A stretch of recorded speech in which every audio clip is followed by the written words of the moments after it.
This piece is called Reverence and was made as part of my Arts Council funded project Expedition JP237.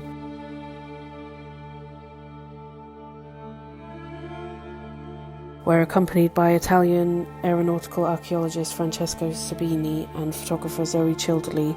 I climbed Mount Zatta in northern Italy to explore the fatal crash site of my great-grandfather Arthur Pinder's World War II Halifax Bomber, where he and his entire crew were killed in action on the 24th of June 1944. The piece is made from a recovered Halifax Bomber engine, a Bristol Hercules XVI, which is a 14-cylinder, 2-row radial engine that can produce 1,650 horsepower. This engine comes from a Halifax Mark III NR203 from 429 Squadron. We're on the 21st of November 1944, after flying out of RAF Leeming for a navigation exercise. All 4 engines failed and the aircraft crashed into farmland just north of York. Fortunately, all the Canadian crew bailed out and survived.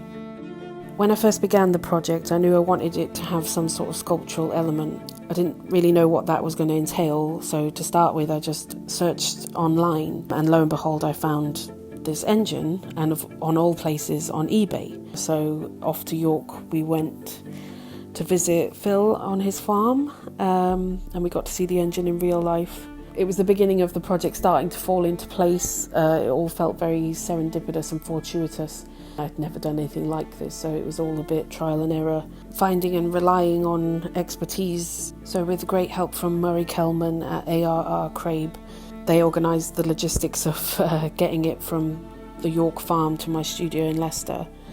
When they did a beautiful job, it arrived safe and sound, and that's when I could really get my teeth into it, start with the arduous task of cleaning.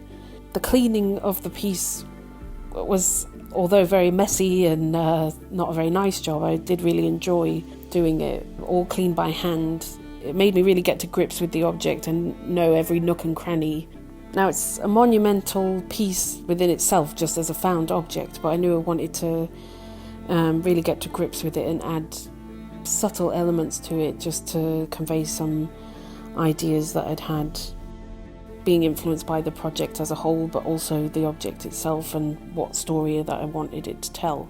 So after weeks of cleaning and bloody knuckles and stinking of white vinegar, I actually managed to get onto the fun part, which was gold leafing. So basically I wanted to gold leaf everywhere that it was broken, highlighting its trauma but also cauterising its wounds. So I adopted techniques from the Japanese practice of Kintsugi, which is a method of repairing pottery with precious metals, showing the breakage and repair as part of the history of the object. Kintsugi also relates to the Japanese philosophy of mushin, which means no mind. This encompasses the concept of the acceptance of change.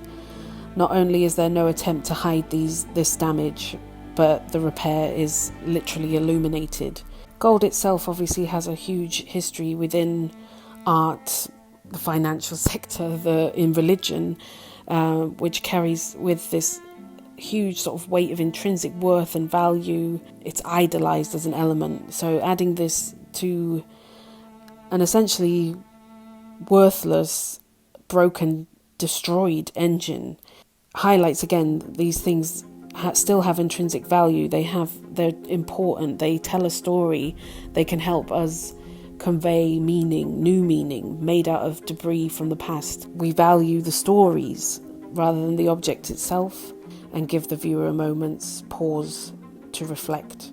So once the engine was cleaned and weighed and the gold leaf had been applied, it needed a base for it to be displayed, to finish it off into a completed artwork. So had to package it up again for another jaunt down the country from Leicester to Hertfordshire to an amazing company called MTech, who are an art fabrication, shipping and installation company, and work with some amazing artists such as Damien Hirst, Anthony Gormley, AYY, Mark Quinn, Anish Kapoor, Rachel Whiteread, Anselm Kiefer. I mean, the list goes on. And I was absolutely thrilled that they wanted to work with me on this project after hearing about the story and the work.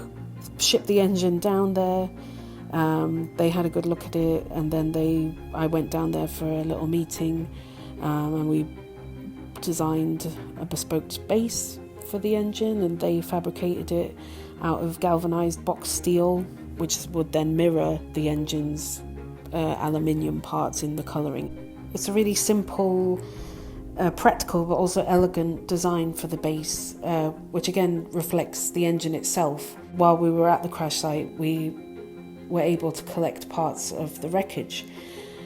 Only small parts of the plane remain up there, nothing really larger than 30 centimetres wide. I was able to bring some of those relics back to the UK, where I then visited the RAF Museum stores, where I had a meeting with Ewan Cameron, who was able to help me identify parts of the wreckage that we brought back.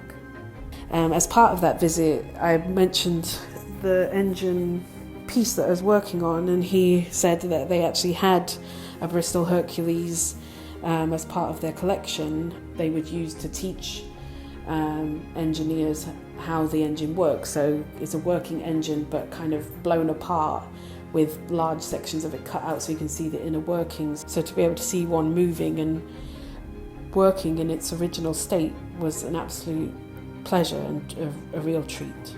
I'd known the term cutaway engines, but never actually seen one in real life and working, and the similarities between that working educational tool and then my engine that I've been working on was really quite astounding, because they'd highlight the edges of where they'd cut out in red, and obviously I'd highlighted my damaged edges in gold to, again, for a different purpose, but I really enjoyed the parallel between those two things. One of the stories behind my great grandfather was that he lied about his age to join aircrew, so created this kind of myth and legend behind him as a man. And the engines kind of carries on this because it's part of a wider project where I climbed Monte Zatta to discover the crash site, and all of a sudden you're sort of confronted with this crashed engine, and it kind of plants that seed that, oh my god, this could be the engine from that crash into Monte Zatta, and Loz has dragged this huge engine down from a mountain in Italy, which obviously isn't true. When people see the engine, I do hope there is this little uncertainty of whether, was this engine from this crash? The two things have very similar circumstances, but they're clouded in sort of a mystery. And is truth necessarily the important part of it? It's more the story and the message of the story and what people get from those things.